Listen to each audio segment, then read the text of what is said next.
is Benny Ricciardi with rotocurve.com, and I'm here with our DraftKings NFL tournament plays for Week 12. There's a couple guys who we like that we think are going to be low-owned swerves off of some of the chalk plays that can help you get up to the top of the tournament. So let me call up the PowerPoint slide, and we can go over some of those options and why we like them. The first group of guys that we're going to talk about, well, these are actually the tournament play targets, not the cash game targets, but Jameis Winston, Tevin Coleman, Antonio Brown, Julio Jones, Rob Gronkowski, and the Kansas City Chiefs are the guys we're going to be looking at. These should all be guys whose names you've heard of before, but they're also all guys who are going under the radar. Most of these guys are lower owned than we would have expected them to be this week, and that's the reason why we're putting them in as tournament plays, because you're getting guys with high upside that are going to be lower owned and can really help you move up the charts. The first guy we're going to talk about is Jameis Winston. Winston's been great lately. Just take a look at his last couple game logs.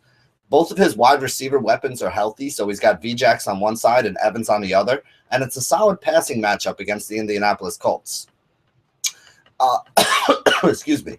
His Tampa Bay team is expected to put up some points in this game, and Vontae Davis may be out too. So many people are thinking that Vontae will take Mike Evans out of the game.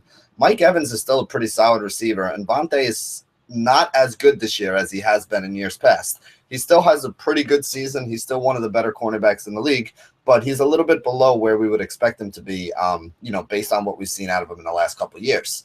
Now, if he's going to be out, that means that the Indianapolis Colts, who already have a secondary that's been banged up all season, are going to be down to using like their third and fifth cornerbacks this game against, arguably one of the better duos of wide receivers that we have in the league. Winston has been throwing the ball much better lately. He's been finding his guys down the field. And again, with tall, athletic receivers like VJax and Mike Evans, he's going to be able to make some plays. And at 5,500, he's still pretty cheap and does have some big upside.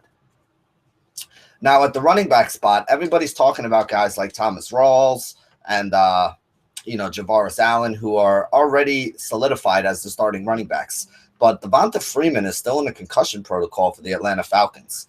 Coleman actually beat out Freeman earlier in the season for the starting job, and he was doing really well before he was injured.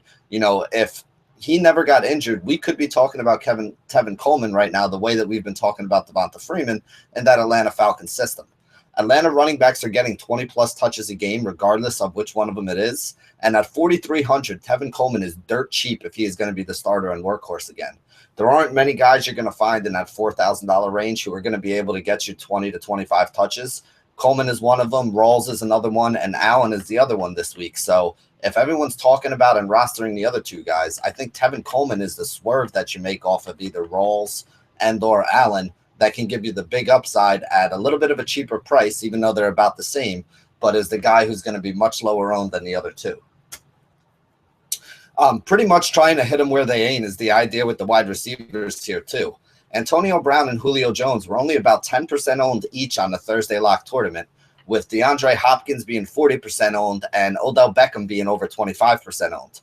If you're going to get half the ownership of Odell Beckham on either one of these guys and less than a quarter of the ownership on Nuke Hopkins on one of these two guys, I think all four of them have huge upside. I think all four of them are capable of putting up a 30, 40-point game.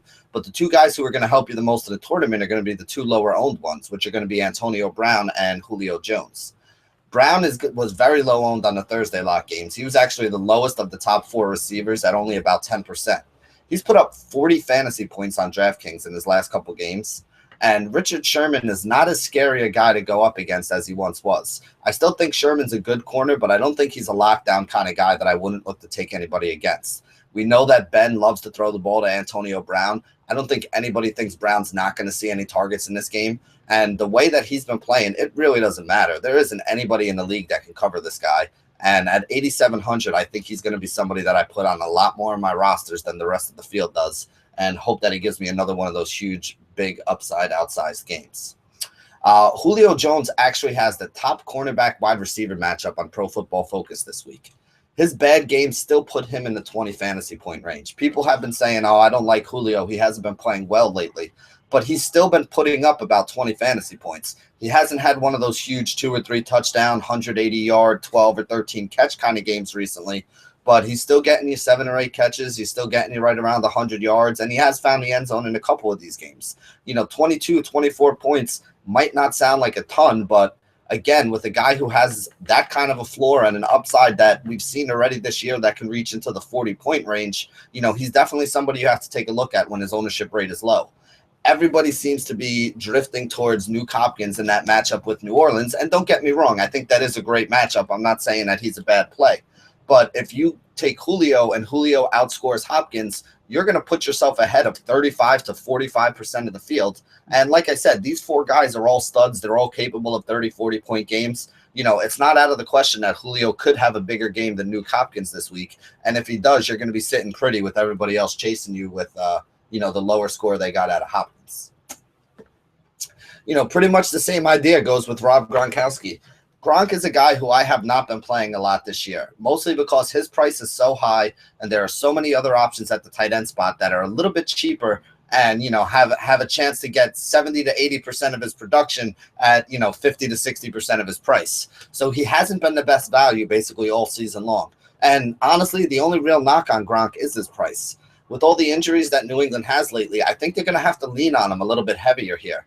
Remember, we lost Edelman 2 weeks ago. They lost Lewis 3 weeks ago. They lost Amendola last week. So they're running out of guys who can go out there and catch passes. Gronk has a high floor and the highest ceiling of anybody at the tight end position.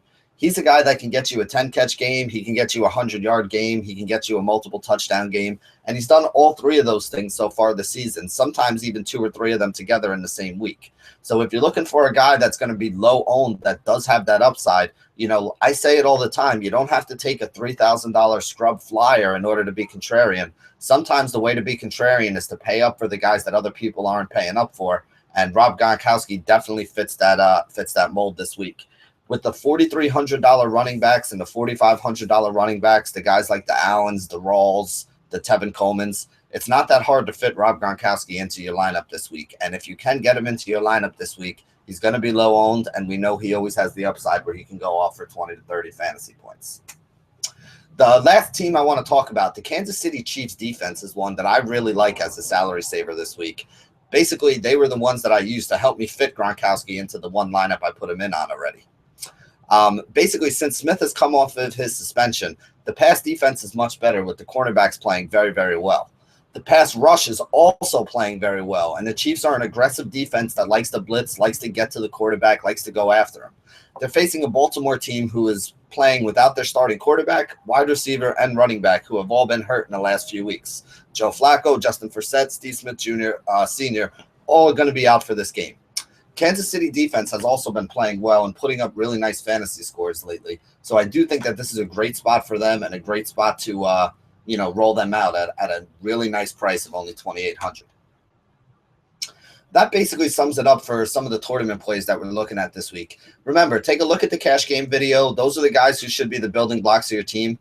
Take 1 or 2 of those guys out in each spot and sub in some of these guys who we have on the tournament side, some of these low-owned guys who can give you a little bit of a boost to your roster. Remember, you don't want an entire roster of low-owned players. That's not the way to do it. It's unlikely to have a roster filled with every chalk play reach the top of the tournament, and it's just as likely to have a roster filled with a whole bunch of guys who are 1% owned do the same thing.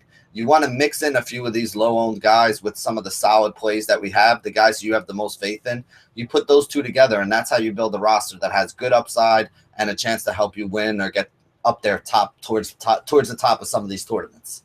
So thank you guys for joining us here at rotocurve.com, and as always, stay classy, DFS.